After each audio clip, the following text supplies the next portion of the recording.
자, 법정적 부합설입니다. 제가 법정적 부합설은 우리 판례가 취하고 있는 태도라고 말씀드렸죠. 그래서 이건 체크하셔야 돼요. 제가 법정적 부합설을 이제 설명하려다가 앞에서 끊었죠.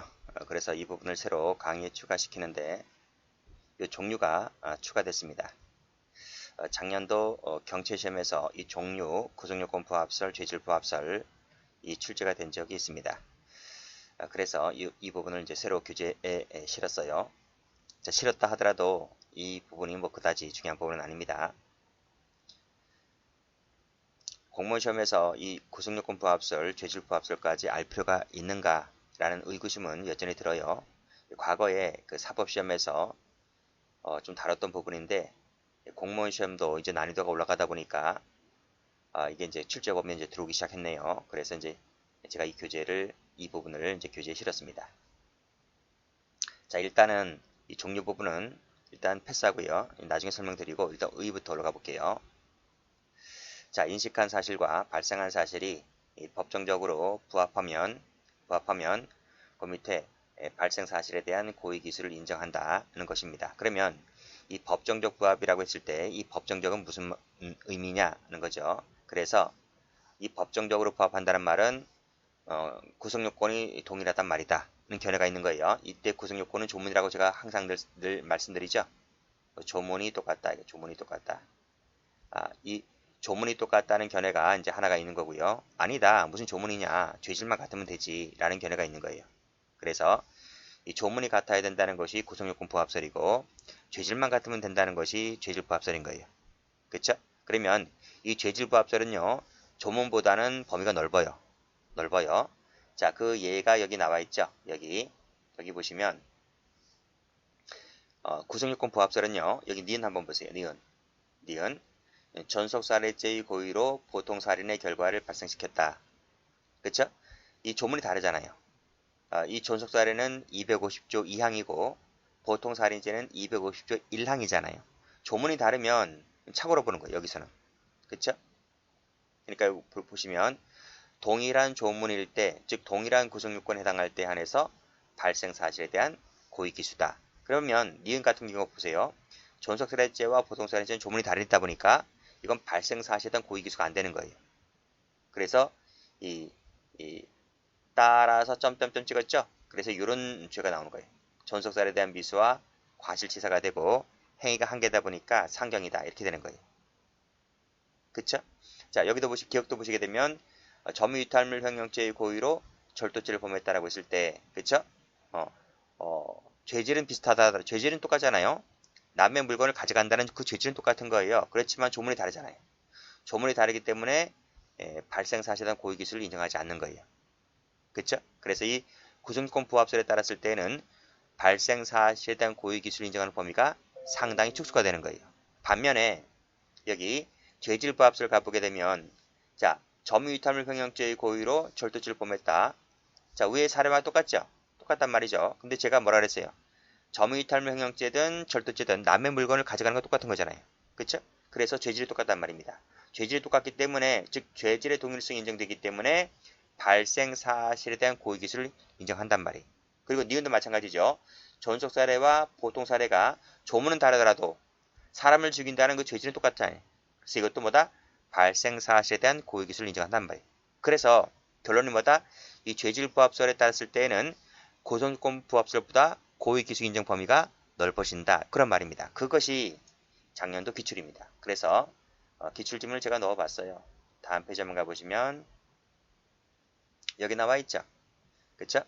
법정적 부합설은 구성요건 부합설과 죄질 부합설로 나눠지고 이 후자가 뭡니까? 이 죄질 부합설이죠.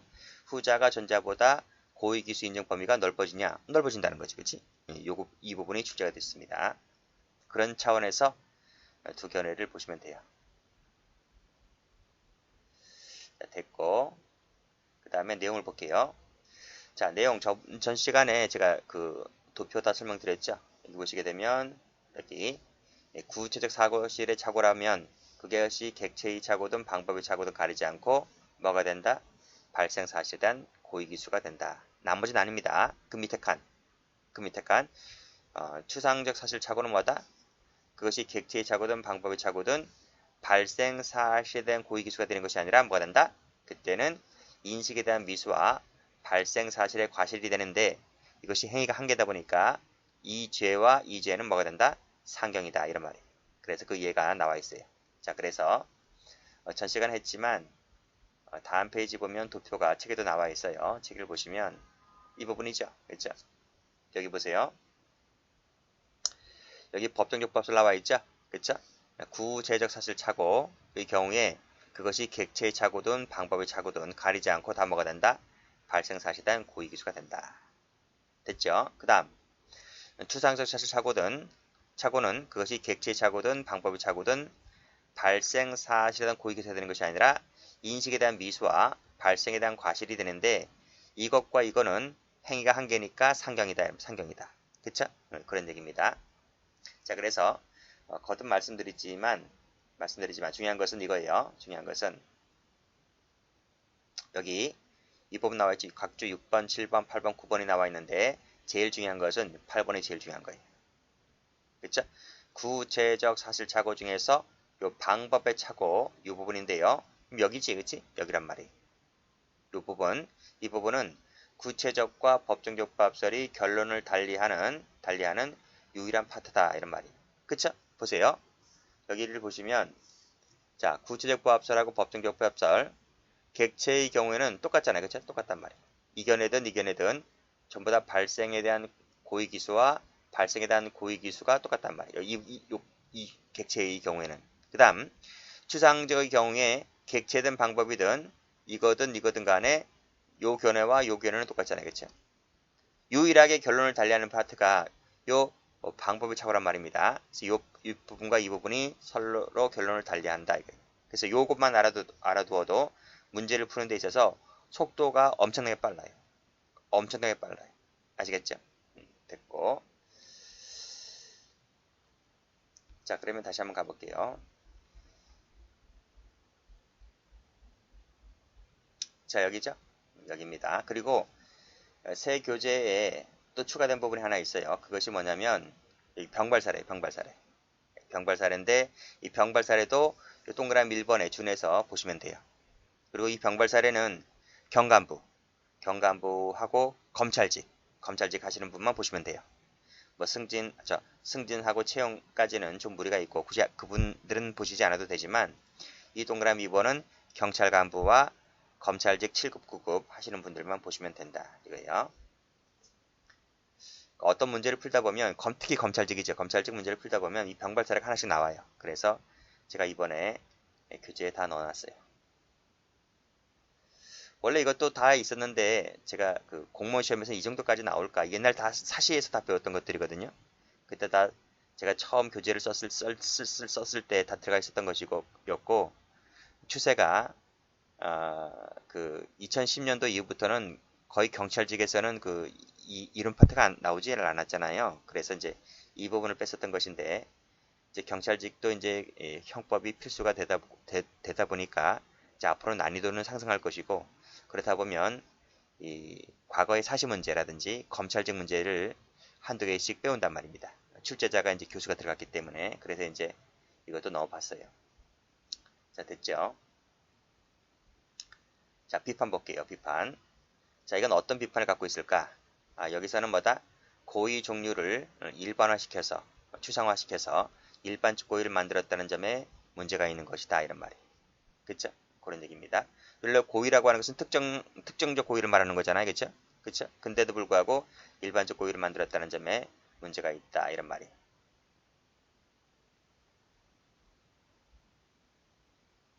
됐어요. 그런 말이고. 자, 이 비판점을 확실히 알려면 요 밑에 판례를 보시면 돼요. 판례를 보시면 그 비판점이 확 와닿습니다. 볼게요. 자, 갑은 조카 병을 업고 있는 형수을을 향하여 살해인 고의를 갖고 그쵸? 즉, 이 갑은 형수을에 대한 살인 고의가 있는 거예요. 자, 몽둥이를 들고 후려쳤는데 고꾸라지자 다시 한번 친다는 것이 잘못하여 누가 맞았어요? 을의 등에 업힌 병이 맞아 병이 죽었다는 거지. 그쵸? 판례는 뭐야? 판례는 사람과 사람이니까 구체적 사실 착오죠. 근데 지금 잘못 맞았다 했잖아요. 그러니까 빗나간 거지. 빗나가서 다른 쪽이 명중한 거잖아요. 그러니까 이것이 타격의 차고, 타격의 차고 즉 방법의 차고단 말이에요. 방법의 차고. 여기서 뭐라고 했어요? 여기서 뭐라고 했어요? 구체적 사실 차고의 경우에는 객체의 차고든 방법의 차고든 뭐다? 발생 사실에 대한 고의 기수다. 그러니까 이 사례에서 뭐가 됩니까? 병에 대한 살인죄 기수가 되는 거지. 여기 병에 대한 살인죄 기수. 그쵸? 이것이 판례의 태도다라는 거야. 근데 봐봐요. 이 갑은 살인죄의 고의가 형수에게 있었지 조카에게 있었던 것이 아니잖아요. 근데 어떻게 형수에 대한 살인죄의 고의가 병에 대한 살인죄 고의로 둔갑하냐는 거예요. 그런 게 어딨냐는 거예요. 그게 바로 여기서 말하는 이 비판점인 거예요. 비판점. 어떻게 고의를 형수에 대한 고의를 조카에 대한 고의로 확 뒤바뀌냐고요. 어떻게 그렇게 둔갑할 수 있냐고요. 왜 고의를 그렇게 일반적 고의로 만들어버리냐고요. 그게 바로 뭐다? 저쪽 학설 있죠? 앞에서 배웠던 구체적 부합설. 구체적 부합설을 주장한 학자들이 그렇게 비판하는 거예요. 됐나요? 자, 이 비판점도 좀 알아두셔야 돼요. 그래서 우리 전 시간에 배웠던 구체적 부합설의 비판점 세 가지 있지? 그 세 가지도 출제가 된 적이 있었고 최근에. 그 다음에 법정적 부합설의 비판점은 최근에는 출제가 되지 않았었는데 뭐 저쪽 견해에서 비판점이 출제가 되었기 때문에 이것도 당연히 출제가 된다라고 봐야 되겠죠. 앞으로는요. 이런 것들도 각각 밑줄 그어두시고 이 법정적 부합설은 비록 판례가 취하는 견해이긴 하지만 이런 비판을 갖고 있다는 것도 좀 알아두셔야 돼요. 자, 됐어요. 자, 다음 숭륜거력 사건 볼게요. 여기도 한번 보세요. 갑은 을과 그의 처를 살해하려고, 즉 을과 처에 대한 살인죄 고의가 있단 말이죠. 농약 한 포를 숭륜거력에 투입하여 누워두었는데 이러한 사정을 모르는 장녀병이 먹고 죽었다. 그쵸? 갑은 장녀를 죽이겠다는 생각이 없어요. 을과 그 처에 대한 살인죄 고의가 있는 거지. 근데 판례가 뭐라 그래요? 장녀에 대한 살인죄 고의를 인정하잖아요. 그쵸? 그러니까 사람과 사람이다 보니까 구체적 사실 착오가 되고 농약거력이 잘못 날아갔으니까 타격의 착오, 방법의 착오가 되는 것이단 말이에요. 근데 판례가 뭐라 그럽니까? 이것도 발생 사실에 대한 고의 기수다 이런 말이에요. 자, 그럼 밑에 판례. 갑은 하사 을을 살해할 목적으로 빵 쌌는데 이를 제지하려고 갑 앞으로 뛰어들던 병장병이 맞아 죽었다. 판례는 뭐라 그래요? 이것도 사람과 사람이니까 구체적 사실 착오죠. 빗나갔죠. 방법의 착오란 말이에요. 판례는 뭐라 그래요? 발생 사실에 대한 고의 기수. 그래서 뭐다? 병에 대한 살인죄 기수 이런 말이죠. 자, 그 다음 갑이 을 등 3명과 싸우다가 힘이 딸리자 이들 3명을 상대로 칼을 휘둘렀어요. 그러니까 이 사람은 상해죄의 고의는 이들 3명에 대한 상해죄의 고의가 있는 거예요. 근데 이를 말리려던 피해자 병이 칼 맞고 다쳐요. 갑은 병에 대한 상해죄의 고의가 없어요. 3명에 대한 상해죄의 고의가 있지. 근데 판례는 뭐라 그래요? 사람과 사람이고 빗나갔으니까 방법의 착오죠. 타국이 착오죠. 판례가 뭐라 그래요? 병에 대한 상해죄 기수를 인정한단 말이에요. 과실치사가 되는 게 아니, 과실상해죄가 되는 것이 아니라 병에 대한 상해죄 고의 기수. 됐죠? 그렇게 보시면 됩니다. 자, 이제 끝났어요. 이제 마지막으로 이제 추상적 부합설인데 이 추상적 부합설은 공부할 가치가 없어요. 우리 여기 보시면 여기 이제 학설이 두 가지가 있잖아요. 학설에서 구체적하고 법정적만 알고 계시면 돼요. 제가 법정적은 판례라고 했죠. 다수설은 어딜까? 제가 다수설은 법정적이라 써놨는데 제가 학교 다닐 때는 이 구체적이 다수설이라고 그랬어요. 구체적이. 제가 학교 다닐 때는. 근데 그 몇 년 사이에 일부 학자들, 신진세대 학자들이 일로 옮겨갔단 말이에요. 그래서 우리나라는 지금 존재하는 전국에 있는 대학교 뭐 퇴임하신 교수분들 포함해서 구체적하고 법정적 학설밖에 없어요. 취하는 견해가.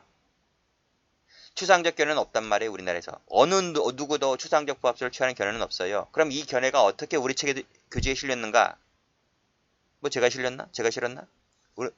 우리 법대 전국에 있는 법대 교수뿐만 아니라 법대생들이 많이 보는 그 바이블이라고 하는 그 책이 있잖아요. 제가 어떤 책인지는 이름은 되진 않겠지만 그 책을 위주로 해서 대부분의 책들이 이 교재를 싣고 있어요. 이걸 왜 싣고 있느냐? 우리나라에 있는 교수들이 대부분 유학파들이 많잖아요. 예전에는 전부 다 독일 쪽으로 갔단 말이에요, 유학을요. 미국 가는 분들도 별로 없고 일본 가는 분들도 별로 없는데 있긴 있어요, 간혹. 근데 그분들이 국비 장학생으로 미국이나 일본의 유학이나 독일 갔다 왔을 때 뭔가 공적이 있어야 될 것 아니겠습니까? 그러니까 거기에 있는 그 나라에 있는 책들을 베껴 오는 거야, 베껴 오는 거야. 토시 하나 안 틀리고 베껴 와요. 연구도 안 해. 그냥 베껴 오는 거야. 그래서 그 중에 일부 대학교, 일본에 있는 대학교 교수, 일본에서 유명한 책 있잖아요. 법대 그 책, 형법책. 그 유명 제일 잘 나가는 책. 그 책에 있는 걸 베껴왔단 말이에요. 이 추상적 부합설이. 그래서 이 추상적 부합설은 일본 학자들 견해이지 우리나라 격제 견해가 아니에요. 일본 애들과 우리나라의 정서가 약간 다르잖아요. 생각하는 것이. 어느 나라든 간에. 그렇잖아요. 근데 어쨌든 베껴왔기 때문에 이 책에 실리긴 실렸는데 우리나라에서는 취향 견해가 없다. 그래서 이 추상적 부합설이 시험에 잘 나오지 않습니다. 보통 대부분의 문제, 10문제 중에서 7, 8문제가 만약에 나온다면 구체적과 법정설을 물어봐요. 그 이유가 우리나라의 학자들 견해이다 보니까. 그래서 원래 추상적 부합설을 물어보면 안 돼요. 근데 물어보는 견해는 뭐냐면 우리나라 법대 책에 교재에 실려 있으니까. 그래서 내는 것 같아요. 원래 내면 안 되는데. 그리고 낸다면 이걸 내야 돼요. 만약에 낸다면 이 부분이지.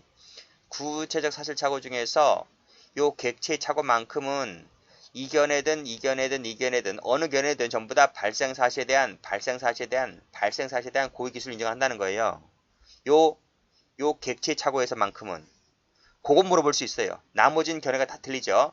방법이든 객체든 방법이든 밑에 추상 구체적 법정적 추상적 요 하나 둘 세 개 사례의 경우에 있어서는 물론 이제 이견화와 이견에는 요 일치하는 부분도 있긴 하지만 추상적이 완전 이상한 견해를 취하고 있다 보니까 완전 이상한 결론을 취하고 있다 보니까 이 세 개의 사례의 경우에 있어서는 결론이 똑같은 부분이 없단 말이에요. 그래서 유일하게 결론이 같은 부분은 구체적 중에서 객체 착오뿐이란 말이에요. 그래서 원래 시험을 내려고 한다면 이것만 내야 돼요. 이 세 개의 견해를 물어봤을 때는